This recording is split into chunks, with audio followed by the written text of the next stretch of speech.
The hidden scandal that ruined thousands of lives. For years, it seemed like just another government program, a system designed to modernize, to bring efficiency, and to protect the public. It promised accuracy, accountability, and trust. But what was hidden beneath the polished exterior was a ticking time bomb, one that would destroy reputations, tear apart families, and leave thousands of innocent people carrying a burden they did not deserve. It began quietly, as scandals often do. A new computerized system was rolled out across post offices across the country. Managers and clerks were told it would make their jobs easier, that it would track money, accounts, and records better than any human ever could. At first, employees trusted it. After all, why doubt technology? Why question something endorsed by their own government? But then, the numbers didn't add up. Suddenly, workers found themselves accused of theft and fraud. Small discrepancies, missing money, unbalanced accounts, appeared in the system. People who had worked loyally for decades were told they had stolen from their own communities.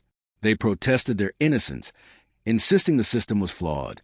Yet, the machine's printouts were treated as undeniable proof. Managers didn't listen. Courts didn't listen. And soon, employees were suspended, fired, even arrested. Mothers and fathers who had never committed a crime in their lives stood in front of judges, branded as criminals. Some were fined thousands of dollars they didn't owe. Others were sent to prison, their reputations shattered, their families humiliated. The scandal spread like wildfire, but still, no one in power admitted the truth. Behind closed doors, officials knew there were errors. They had seen evidence that the system was faulty, but instead of protecting workers, they buried the reports. To admit the flaw would cost them millions, perhaps even their own careers. So they allowed the lies to stand, sacrificing ordinary people to protect the machine. Over the years, thousands of lives were ruined. Imagine being known in your neighborhood as a thief, when all you had done was trust your employer.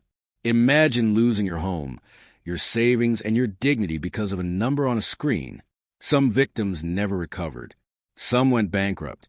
Some took their own lives, unable to live with the shame. It wasn't until decades later that the truth finally began to emerge. Journalists, whistleblowers, and victims came together, exposing what had been hidden for so long. The system was broken. The accusations were false.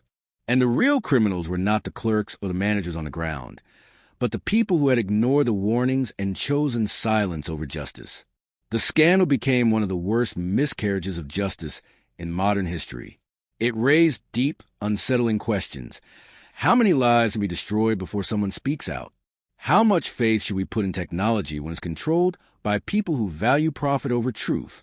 And how can a system built to serve the public become the very weapon that betrays it? For the victims, apologies came too late. Compensation came too late. Nothing could give them back the years they lost, the families broken, or the reputations destroyed. The damage was done. This wasn't just about numbers on a computer screen. It was about power, corruption, and the silence of those who knew better.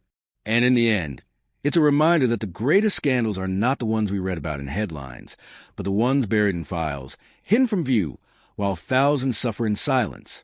This was a hidden scandal that ruined thousands of lives.